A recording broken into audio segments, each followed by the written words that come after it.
नमस्कार। मैं प्रोफेसर रामबख्श, भारतीय भाषा केंद्र, जवाहरलाल नेहरू विश्वविद्यालय, नई दिल्ली। आज हम साहित्य का इतिहास दर्शन प्रश्न पत्र के अंतर्गत आधुनिकतावाद और साहित्य का इतिहास इस विषय की चर्चा करेंगे। इस इकाई के अध्ययन के उपरांत आप आधुनिकतावाद की मूल अवधारणा से परिचित हो सकेंगे। यूरोपीय संदर्भों में आधुनिकतावाद से जुड़े आंदोलनों के विषय में जान पाएंगे। आधुनिकतावाद और साहित्य के इतिहास के अंतः संबंधों को समझ पाएंगे और हिंदी साहित्य में आधुनिकतावाद और साहित्य के इतिहास को जान पाएंगे। साहित्य के इतिहास लेखन में आधुनिक चेतना का अपना एक अर्थ है और ये आप जानते हैं कि आधुनिकता और आधुनिकतावाद एक ही नहीं है। आधुनिकतावाद एक विशेष प्रकार का सांस्कृतिक संदर्भ है, एक आंदोलन के अंतर्गत आता है और आधुनिकता एक तरह की जीवन दृष्टि है। जैसे कहा जाता है कि सप्रश्न दृष्टि आधुनिकता। अगर आप किसी पर सवाल करते हो, किसी पर प्रश्न उठाते हो और असहमत होते हो, तो ये एक तरह से कहना चाहिए कि आधुनिकता की शुरुआत मानी जाती है, आधुनिकता का एक बड़ा लक्षण माना जाता है। आप प्रश्न नहीं उठाते हो तो ये माना जाता है कि ये मध्ययुगीनता है। ये और इसका संबंध हमारे इतिहास के दौर से है। जैसे पुनः मध्यकाल है, मध्यकाल के बाद में पुनर्जागरण है और पुनर्जागरण के बाद में आधुनिकता। ये एक काल क्रमिक दौर है।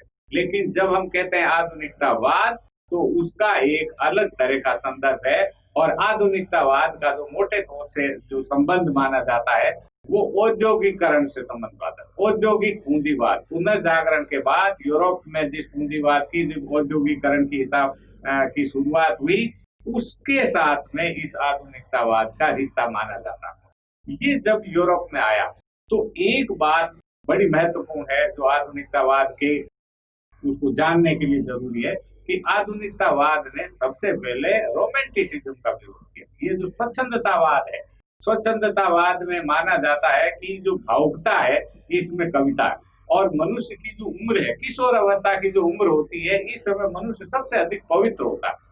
इसके मन की भावना बड़ी साफ सुथरी और अच्छी भावना होती है और जिसे कहना चाहिए कोई छुपा हुआ यथार्थ उसके मन में नहीं होता। जो मन में होता है उसी को कवि अभिव्यक्त करता है और माना जाता है कि कवि अपने आंतरिक भावों की अभिव्यक्ति कर रहा है। और तो ये एक तरह से स्वच्छंदतावाद का एक बड़ा लक्षण माना जाता है। और उस समय तक ये भी था कि जो ये भावुकता है वही कविता है, इसलिए लोगों ने अपना नाम भी रखा। बड़ी कल्पनाशीलता, भावुकता, कल्पना का रिश्ता मान करके छायावाद हमारे हिंदी के विद्यार्थियों के लिए आप देखें तो जो छायावाद है वो एक तरह का वो स्वच्छंदतावादी रोमांटिक आंदोलन है।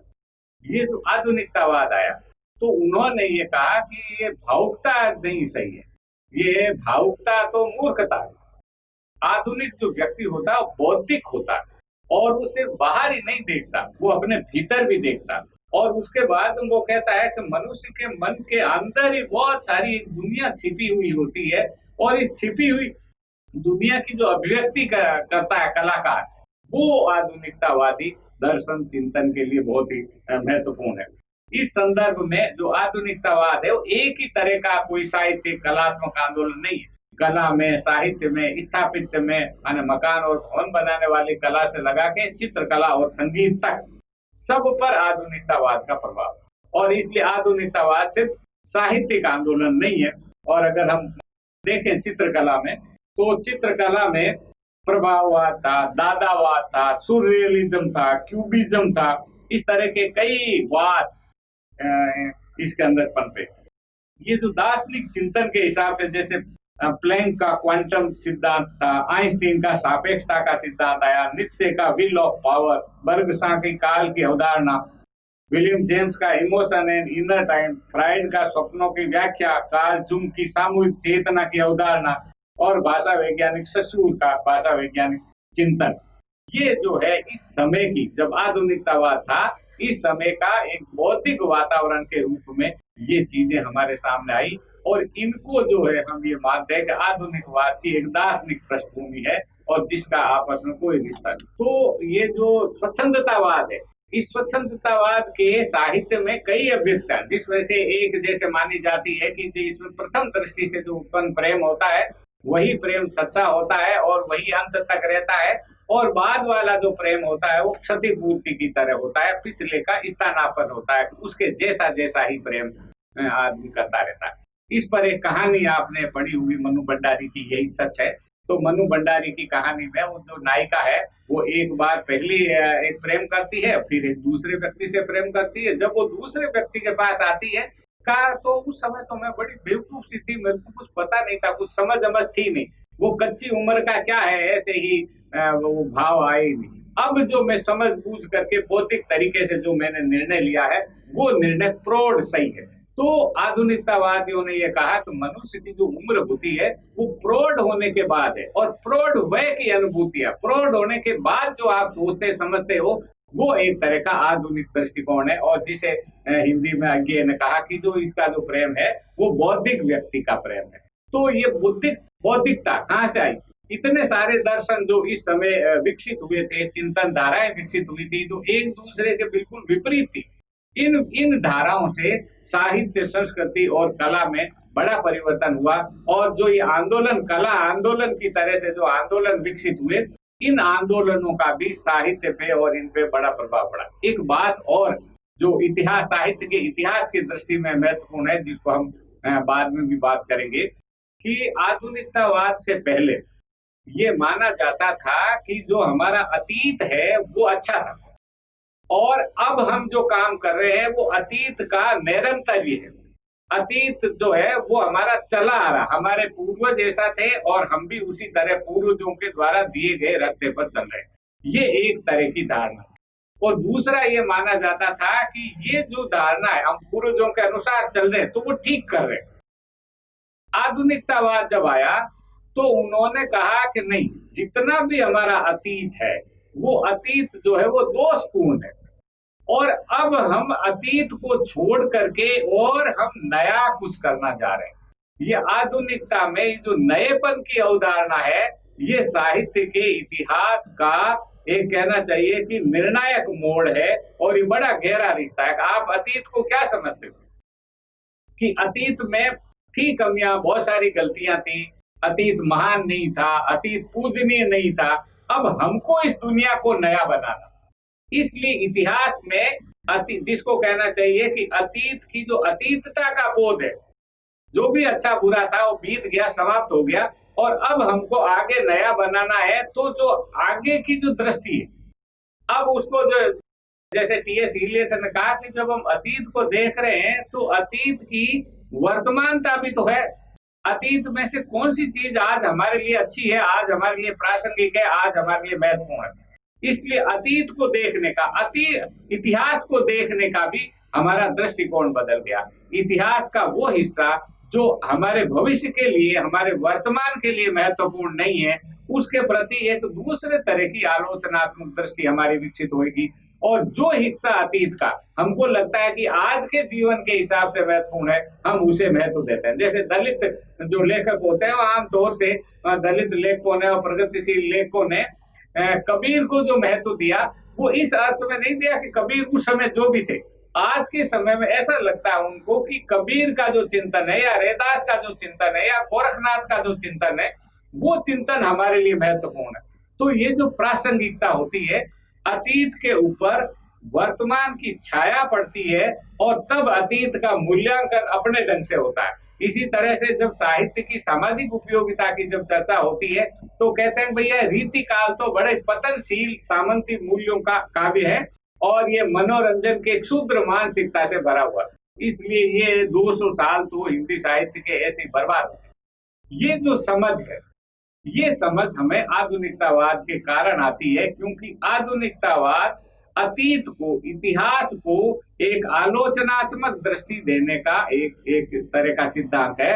और वो ये कहते हैं कि उसमें जो भी कमियां थी, उन कमियों को हमें नहीं अंगीकार करना है, क्योंकि हम नए हैं। और इस अर्थ में जो नया कवि होता है वो उसके बड़प्पन से आक्रांत नहीं होता। नहीं तो कहते हैं साहब, बहुत पहले मान लीजिए तुलसीदास ने भी जब रामचरितमानस लिखा तो तुलसीदास ने कहा भाई नाना पुराण निगमागमम से जो लिखा हुआ है मैं तो वही लिख रहा हूँ, मुझे कहाँ है, मैं कहाँ का कवित्व विवेक एक नहीं मोरे, सत्य कहूं लिखी कागज कोरे। अपने आप को बहुत छोटा साबित करते हुए या प्रमाणित करते हुए बताते समय वो अपनी बातें कहते हैं, और अपनी भी जो बातें कहते हैं वो कहते हैं कि बुजुर्गों ने, पुराने लोगों ने ऐसा कहा है, मैं भी उनकी संगति में कह रहा हूँ। तो ये जिसे कहना चाहिए टीका युग की जो बात करते हैं, तो पुराने की संगति, ये जो पुराने की संगति में कहते हैं, इस आधुनिकतावादियों के हिसाब से, इतिहास की दृष्टि से देखें तो उनके एक बड़प्पन का, महिमा मंडन का बोध होता है कि अतीत बहुत अच्छा। आधुनिकतावाद ने कहा कि नहीं, अतीत तो कमजोर था हमसे, हमको नया बनाना, इस समय आगे बनाना। तो आधुनिकतावाद ने कहा कि ये जो अब जो हम कर रहे हैं वो पूरे इतिहास को विकसित करने की कोशिश कर रहे हैं, और मानव जीवन का जो विकास है, ये विकास बड़ा महत्वपूर्ण है। इस अर्थ में इन्होंने एक दृष्टि हमारे सामने दी। जो आंदोलन थे यूरोप में, और ये जो इतिहास और आधुनिकता का जो रिश्ता है, ये सभी जगह लागू होता है। यूरोप में भी लागू हुआ, और ये हमारे हिंदी साहित्य में या भारतीय साहित्य में भी जब हम व्याख्या विश्लेषण करते हैं तो हमारे सामने आता है कि किस तरह से हम अतीत के बारे में हमारी दृष्टि बदलती है। फिर तीसरी बात जो महत्वपूर्ण है कि भविष्य के बारे में भी हमारी एक दृष्टि बनती है। जो आधुनिकतावाद से पहले ये था कि पिछला जो था वो अच्छा है, और आगे भी हम इसको निरंतर्य में ही हम अपने बुजुर्गों की परंपरा को ही का ही निर्वाह करेंगे। अब कहते हैं कि नहीं, हम परंपरा को रोकेंगे और कुछ आधुनिक लाएंगे, कुछ नई चीज बनाएंगे, और ये जो नया है तो एक तरह का भविष्य का नक्शा भी नए ढंग का बनेगा।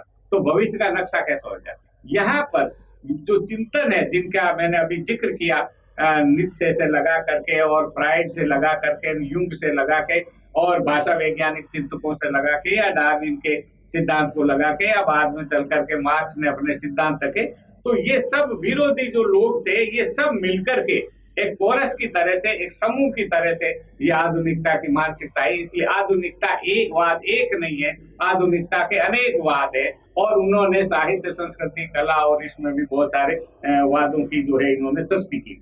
तो ये जो इसलिए कहते हैं कि छोटे छोटे आंदोलन ये मिल गए और मिलकर के एक समावेशी रूप उन्होंने धारण किया, और इसलिए कहते हैं कि इसमें विरोधों का सामंजस्य है। उदाहरण के लिए कलागत जो आंदोलन है, इसमें प्रतीकवाद है और बिंबवाद है, वर्तुलवाद है, प्रभाववाद है, उत्तर प्रभाववाद है, घनवाद है, या जैसे इतालवी भविष्यवाद है, रूसी भविष्यवाद है, जर्मन अभिव्यंजनवाद है, अतिवर्त यथार्थवाद है, या रूसी रूपवाद है। इनके बीच में आपस में कोई रिश्ता नहीं है, ये एक दूसरे के बल्कि विरोधी है। प्रतीकवाद और बिंबवाद तो एक ही चीज का अलग अलग अर्थ करते हैं। तो वो कहते हैं कि इसमें जो बिंब है, जो चित्र बनता है, वो महत्वपूर्ण है। प्रतीकवादी कहते हैं कि चित्र तो जो भी बनता है, चाहे नहीं बनता, अंततः बात क्या कहता है, इसलिए वो प्रतीक महत्वपूर्ण है। तो ये आपस में एक दूसरे का विवाद है, लेकिन इस विवाद के बावजूद जो रचना सृष्टि आती है, जब हम अलग से मूल्यांकन करते हैं, तो ये लगता है कि ये इतनी सारी विरोधी चीजों को मिला करके ये जो काव्य आंदोलन हुआ, इस काव्य आंदोलन का मनोविज्ञान से, दर्शन से, समाजशास्त्र से, जीव विज्ञान से, इनसे भी बहुत गहरा रिश्ता था। और इसलिए कहते हैं कि इनका रिश्ता इसलिए था क्योंकि ये औद्योगिक पूंजीवाद का एक सांस्कृतिक तर्क, जिसको फ्रेडरिक जेम्सन कहते हैं, कि ये आधुनिकतावाद इसका दर्शन है। इसलिए जब तक ये औद्योगिक पूंजीवाद विकसित हुआ, इस औद्योगिकरण के कारण ये इतने तरह के आंदोलन हुए, और सारे आंदोलन मिलकर के एक दृष्टि की तरफ आए, और उसको जो है नाम दिया इन्होंने आधुनिकतावाद। अन्यथा वो अनेक तरह के आंदोलन थे, और उन आंदोलनों के बीच में आप मूल साहित्य, संस्कृति, कला को ठीक से जान ही नहीं सकते। तो जो आपस में जो विरोध कर रहे हैं, वो विरोधी भी कुल मिला के आपस में मिले हुए। तो बाद के चिंतकों ने जब आधुनिकतावाद का जब स्वरूप निर्धारित किया, तब इस स्वरूप में ये बात आई कि ये जो मतभेद है, ये मतभेद के बावजूद जिस सत्य की अभिव्यक्ति करते हैं, वो दोनों मिलकर के जो भी बात कहते हैं, उनके अंदर एक ही बात है, और वो बात जो है आधुनिकता से जुड़ती है। आधुनिकतावाद के जो कई प्रमुख सिद्धांतकार जो भी थे, उनमें से एक टी.एस. इलियट जो है बहुत ही महत्वपूर्ण है, और टी.एस. इलियट ने निबंध लिखा है, परंपरा और वैयक्तिक प्रज्ञा। उसमें उन्होंने कहा कि हम ये जब ये धारणा विकसित हुई कि जो आधुनिकतावादी है वो इतिहास को और परंपरा को नकारते हैं, क्योंकि वो ये मान करके स्थापित करते हैं कि जो भी परंपरा में जो भी पूर्व लोगों ने जो किया था, वो सही नहीं किया और इसलिए हम जो है वो जीवन को नए ढंग से लें। तब कहा कि नहीं, ये जो आरोप है आधुनिकतावाद पर, ये आरोप सही नहीं। हम भी परंपरा को लेते हैं, हम भी परंपरा को ग्रहण करते हैं, और इसलिए उन्होंने कहा कि जो आधुनिकतावादी है उसके लिए परंपरा जो है वो रास्ते में पड़ी हुई चीज नहीं है, परंपरा को अर्जित करना पड़ता है। और परंपरा को अर्जित करने का मतलब हुआ कि हम प्रयास पूर्वक वर्तमान में खड़े होकर के, आधुनिकता में खड़े होकर के, इस समय खड़े होकर के परंपरा के उस हिस्से को लाते हैं। और इसके लिए उन्होंने कहा कि अतीतता का भी हम अनुभव करते हैं जो रूढ़ी है, और अतीत की वर्तमानता का भी हम चर्चा करते हैं जो अतीत की वर्तमानता परंपरा है, और परंपरा ही आगे बढ़ती। और उस अर्थ में उन्होंने एक और बात कही कि काव्य रचना जो है वो मैं नहीं करता, माने कवि नहीं करता। वो स्वतंत्रतावादियों के समय में तो माना जाता है कि भाई मैं रचना करता हूं, मैंने ऐसा स्वप्न देखा, मैंने ऐसा सोचा, मैं बहुत महत्वपूर्ण। इन्होंने टी.एस. इलियट ने कहा कि जो मैं है, जो व्यक्ति है, जो रचनाकार है, वो परंपरा का प्रवक्ता है, वो अपने में कुछ नहीं है, परंपरा जो उससे लिखवाती है वो लिखता है। इसलिए परंपरा का वाहन वो स्वयं, उसकी जो व्यक्तित्व है वो उस परंपरा का वाहक बन गई होती है। तो अतीत की अतीतता और अतीत की वर्तमानता का जो बोध है, इस बोध के साथ हम परंपरा को प्रयास पूर्वक अर्जित करते हैं। अपने आपने इस देश में धरती पे जन्म लिया तो आपको परंपरा अपने आप नहीं मिल जाती। अतीत में बहुत सारी चीजें हैं। आप अपने को किससे जोड़ना चाहते हैं? आप सूरदास से जोड़ना चाहते हैं, सूरदास की गोपियों से जोड़ना चाहते हैं, या उद्धव से जोड़ना चाहते हैं, या अपने आप को मीरा से जोड़ना चाहते हैं, या अपने आप को रसकान से जोड़ना चाहते हैं? मान लीजिए हम इन्हीं भक्ति काल के कवियों का ध्यान रखें, तो आप किससे आपका संबंध है, कौन आपका है, किसके साथ आप अपनी पहचान आप करेंगे, ये निर्णय आपका है, ये निर्णय उन कवियों का नहीं है। इसलिए टी.एस. इलियट कहते हैं कि हम जो वर्तमान में जो खड़े होते हैं वो ये तय करते हैं कि हम इस परंपरा से आए हैं, इस परंपरा को आगे बढ़ाएंगे। हम चंद बरदाई की परंपरा को बढ़ाएंगे कि नहीं बढ़ाएंगे? तुलसीदास ने भी कहा कि प्राकृत जनों के गुणगान करने का कोई फायदा नहीं, तुलसीदास ने उस परंपरा को छोड़ा। तो आप किस पर? तो हर व्यक्ति अपनी परंपरा स्वयं ढूंढता है और प्रयास पूर्वक ढूंढता है, मेहनत उसके अंदर लगती है, और वो ऐसे ही आपको पड़ी हुई नहीं मिल जाती। जो पड़ी हुई आपको मिलती है वो रूढ़ी है, और जिसके पीछे कोई तर्क नहीं होता। जो परंपरा वर्तमान पर तक आती है उसके पीछे कोई न कोई तर्क होता है, और हम तर्क से कोई चीज सुनते हैं। इसलिए बुद्धि महत्वपूर्ण है, रीजन बहुत महत्वपूर्ण है, हमारे भाव महत्वपूर्ण नहीं है। भावों से कुछ नहीं होता, भाव सबलता होती, भावों को भी हमें वापस पुनर्गठित करना होता है। इसलिए रचना प्रक्रिया की दृष्टि से जो बुद्धि का महत्व है, वो बुद्धि अतीत का पुनर्मूल्यांकन करती है, और अतीत की बहुत सारी परंपराओं में से अपने लिए जो जरूरी परंपरा है उस जरूरी परंपरा को ढूंढती है। और ये जो जरूरी परंपरा को ढूंढना है ये आधुनिकता का काम है। इसलिए आधुनिकता परंपरा विरोधी नहीं है, बल्कि वो परंपरा को विकसित करती है, उनको ग्रहण करके, और हमारे अंदर वो परंपरा जीवित रहती है। हर आगे आने वाली रचनाशीलता में वो अतीत वर्तमान रहता है। इसलिए अतीत की अतीतता का बोध, अतीत की वर्तमानता का बोध, और जिस तरह से हमारा वर्तमान है उसका भी वो भी अतीत हो जाएगा किसी दिन, और इस तरह से भविष्य जब बनेगा तो हम भी अतीत हो जाएंगे। ये जो काल जो है सिर्फ समय ऐसा ही सूचनात्मक नहीं है, काल एक मूल्य परक है, परंपरा एक मूल्य परक दृष्टि है, हम उसमें निर्णय करते हैं। ये जो निर्णय है वो बहुत महत्वपूर्ण है, और इस तरह निर्णय करने के बाद हम इतिहास में दखल देते हैं। आधुनिकता इतिहास में दखल देती है और इतिहास को काटती छांटती है, इतिहास को सुधारती है, ताकि इतिहास वर्तमान के लिए प्रासंगिक उपयोगी बन सके, और तब आगे वो भविष्य का निर्माण कर सके। इस अर्थ में ये जो इतिहास बोध है, ये इतिहास बोध बहुत ही महत्वपूर्ण कहना चाहिए कि चिंतन की कड़ी है, और जिसकी तरफ टी.एस. इलियट ने और बाकी आधुनिकतावादियों ने इस पे जोर दिया। और इस जोर में उनका कहना था कि हम अतीत के विरोधी नहीं है, हम परंपरा के विरोधी नहीं है, हम इतिहास के विरोधी नहीं है, हम भी इतिहास को के वाहक हैं, हम इतिहास को आगे ले जाने वाले हैं, इतिहास को समाप्त करने वाले नहीं है। इस अर्थ में आधुनिकतावाद के बाद साहित्य के इतिहास की जो धारा है उसमें भी कई तरह के परिवर्तन हुए। आधुनिकतावाद की चर्चा करते समय हमें इस बात का भी अभी उल्लेख करना जरूरी है कि आधुनिकतावाद इस समय नहीं चल रहा। संसार में ये आधुनिकतावाद का दौर नहीं है, उत्तर आधुनिकतावाद का दौर है। चूंकि ये उत्तर आधुनिकता आ गई है तो अब हम जो आधुनिकतावाद है वो भी हमारे लिए एक तरह की का अतीत हो गया है, एक तरह की पुरानी चीज हो गई।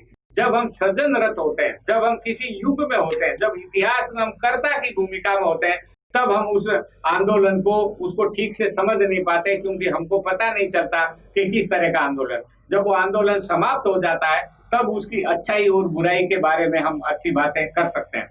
उत्तर आधुनिकतावादियों ने आधुनिकतावाद की आलोचना की और कहा कि ये तो चूंकि औद्योगिक पूंजीवाद से आया है इसलिए ये महागाथा का समर्थन करता है, इसलिए ये इतिहास का समर्थन करता है। और ये जो उत्तर आधुनिकतावादी है ये कहते हैं हम तो किसी इतिहास का कोई समर्थन नहीं करते, इतिहास तो अब है ही नहीं। वो शाश्वत वर्तमान का दौर है हमारा उत्तर आधुनिकता का। और आधुनिकता अब जब हम इस दृष्टि से देखते हैं तो आधुनिकतावादी शाश्वत वर्तमान में नहीं रहते, आधुनिकतावादी समय में रहते हैं, इतिहास के क्रम में रहते हैं और उस इतिहास की ऐतिहासिकता और उसकी जो भविष्यगामी जो दूरगामी दृष्टि है उन दोनों का विश्लेषण करके एक सही जगह पहुंचने की कोशिश करते हैं। इसलिए इस आधुनिकतावाद में जितने फ्रायड और अस्तित्ववादी सार्थ और उनका चिंतन भी आधुनिकतावादी है और मार्क्स का चिंतन भी आधुनिकतावादी, और वो जो है दोनों का आपस में कोई मेल नहीं, कोई संबंध नहीं। हालांकि मार्क्सवादी कहते हैं नहीं हम तो आधुनिकतावादी नहीं, आधुनिकतावादी तो ये दूसरे चिंतक है। लेकिन अब जब विचार करते हैं, जब 19वीं 20वीं शताब्दी के पूरे परिप्रेक्ष्य को जब हम देखते हैं तो इन चिंतकों में सब में जो समान चीजें हैं वो समान चीजें बहुत महत्व की दिशा में आती है। इसलिए आधुनिकतावाद के समय में उपन्यास बहुत लिखे गए थे और इसलिए उपन्यास के उदय पर चर्चा करते समय यह कहा जाता है कि ये औद्योगिक मध्य वर्ग का एक महाकाव्य है, आज के समय में आया। तो ये उत्तर आधुनिक काल में उपन्यास का कोई उतना महत्व नहीं है, बिखरी हुई घटनाएं आती है। उत्तर आधुनिकतावाद के समय का उपन्यास भी बिल्कुल अलग तरह का होगा।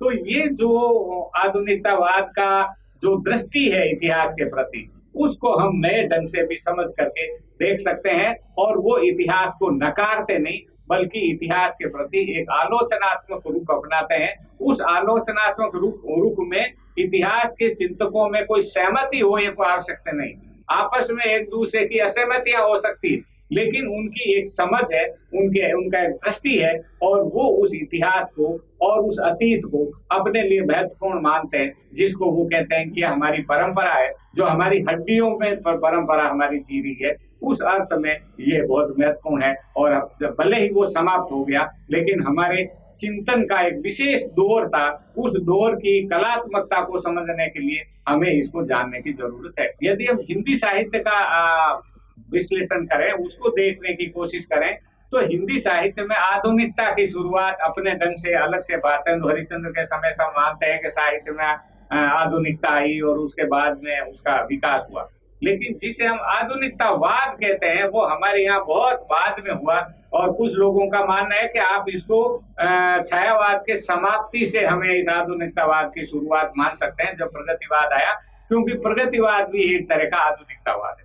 लेकिन प्रगतिवादी चूंकि इस मत को मानते नहीं और नए ढंग से एक आंदोलन के रूप में, एक समझ के रूप में ये 1943 में तार सप्तक के प्रकाशन से इसको माना जाता है और तार सप्तक के प्रकाशन से भी ज्यादा जो दूसरा सप्तक है और इस दूसरा सप्तक के साथ तार सप्तक का जो पुनर्प्रकाशन हुआ और इस पुनर्प्रकाशन में अज्ञेय ने जो भूमिका लिखी, भूमिका में जो बातें लिखी, उन बातों से हमें हिंदी में आधुनिकतावाद के पहले पहले दर्शन होते हैं। और इस भूमिका में अज्ञेय ने स्वच्छंदतावादी प्रवृत्तियों की बड़ी आलोचना की और बौद्धिकता का समर्थन किया कि भावुकता कच्ची होती है, भावुकता अच्छी नहीं होती है और इसलिए आधुनिक सचेत और बुद्धि के साथ अख्तियार किया हुआ भोलापन या भावुकता वो महत्वपूर्ण है, बुद्धि विरोधी भावुकता नहीं है।